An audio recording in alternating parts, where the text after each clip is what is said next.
Hello everyone, it's Lauren here on Shade Drops. It's Monday, so you know what we're doing today.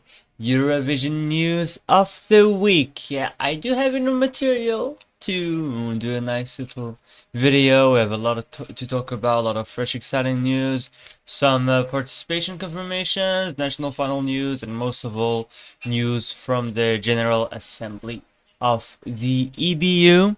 So just before I start, don't forget to put a little like, subscribe. You can follow me on social media, Blue Sky, Instagram links are in the description below. I will see you there. Thanks already a lot to all of you who are sticking around during the off season. It's not very easy for Eurovision content creators in June, July, August, even if in September it's not that easy, but thanks to all of you, I managed to keep this channel alive during this nice little summer. So, alright, let's go. Let's start on with some Eurovision news. Okay, so starting with something no one expected, groundbreaking news. Sweden confirms their participation to Eurovision 2026. As always, it's gonna be Melodifestivalen who'll help them select their entry.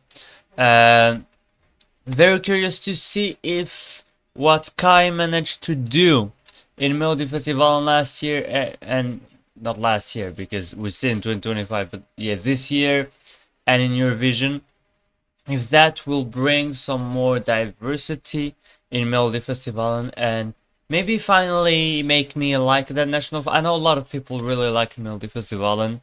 It's just not one of my favorite national finals, but I hope that with Kai's effort, maybe the national final can change for the best. At least I hope so.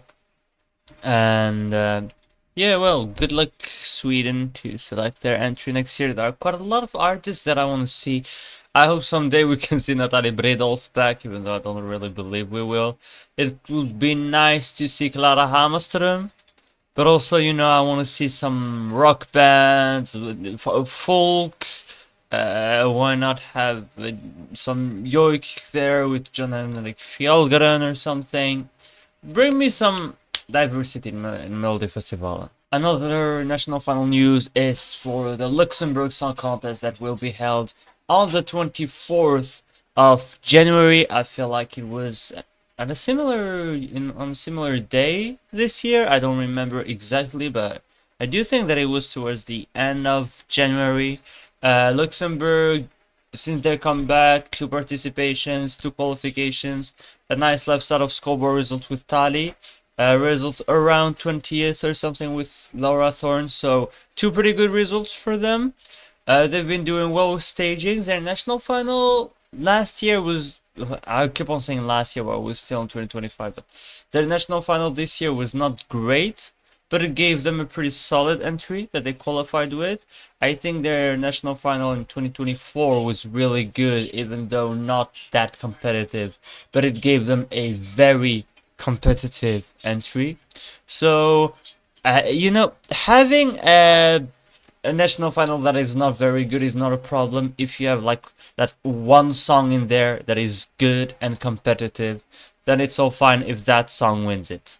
Like I see, uh, I see this during the season. We're always complaining a lot about some national finals. This one is weak and all, but if, yeah, as I said, if you have a weak national final, it's okay as long as you have 1 or 2 very competitive songs in there. You'd rather have 19 shit song and 1 great song than 20 average songs. That's what I mean by this. So yeah, best of luck to Luxembourg for their national final. Okay, now we're gonna get to the part that maybe you all waited for the most. So just before we get to the EBU Assembly, I want to talk about the proposal from the chairman of the RTVE board. I'm getting this news from Eurovoix. So, I'm quoting the article. Stefan John Hafstein, chairman of the board of directors of the Icelandic broadcaster, has outlined his views on Israel's participation in the Eurovision Song Contest, following the release of meeting minutes from the board of RUV, which show they would support the exclusion of Israel from the Eurovision Song Contest. The chairman of the board has outlined in more detail their concerns to the Icelandic newspaper Visir. So, he states, the following quote, the following proposals should be discussed with all due respect. Suspend Israel's participation until international investigations are available with conclusive results. At most, independent Israeli artists are allowed to compete under a neutral flag, provided they declare support for Eurovision's core values, including human rights for all. Adhere to human rights standards in Eurovision rules in the spirit of international sports and politics, and with the example of Russia in mind. So yeah, this I agree about suspending Israel's participation until there are more results from in the international investigations and all. I want to see more informations about like what happened with the televote this year, and mostly just from a human point of view, they should not be in the contest.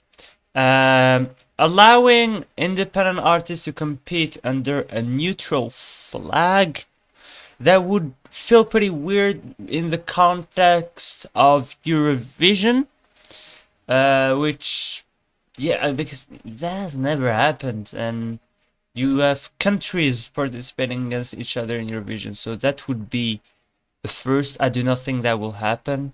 But okay, that was the proposal from the chairman of the RUV board. Let's go on to the next thing. Alright, so RTVE, the Spanish public broadcaster, they have I can't pronounce this word from my life. Reiterated their call for a debate on Israel's participation in Eurovision at the EBU General Assembly.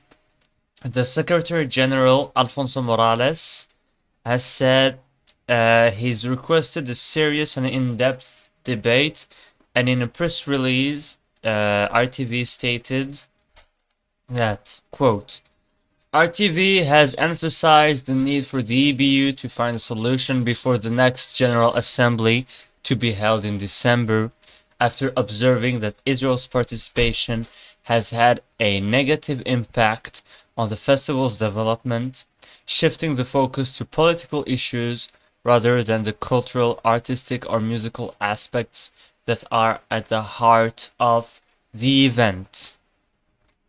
So yeah, as we all know, RTV has quite a strong point of view about Israel's participation, and the new chair of the reference group being Ana Maria Bordas, who was head of the Spanish delegation. I really do hope that the fact that she's the chair now will change stuff, but let's keep on going now. We have had Ynet, which is a Israeli media, report that Israel's future Eurovision participation was discussed at the assembly.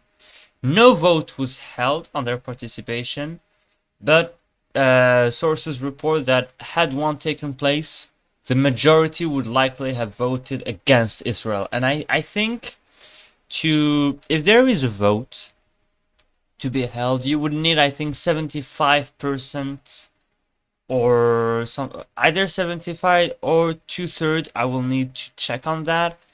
But more than 50% of the countries to vote against their participation. I don't know if it's 2/3 or 75%.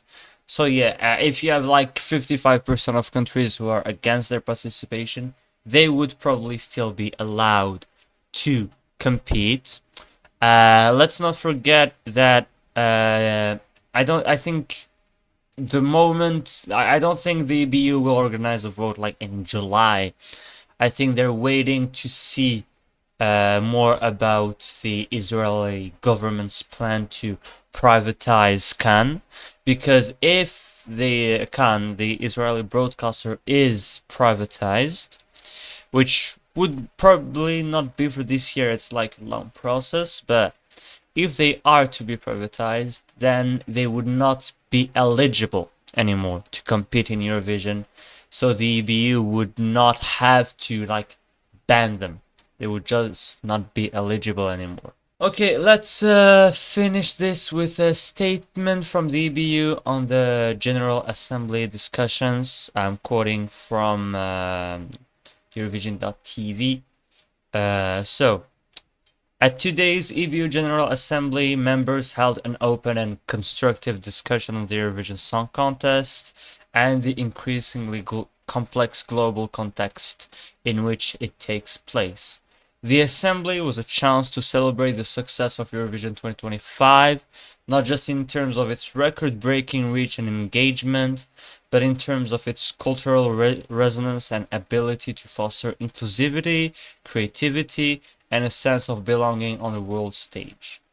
But of course, despite its extraordinary success, the Eurovision Song Contest, like many other events, is not immune to the pressures of global politics.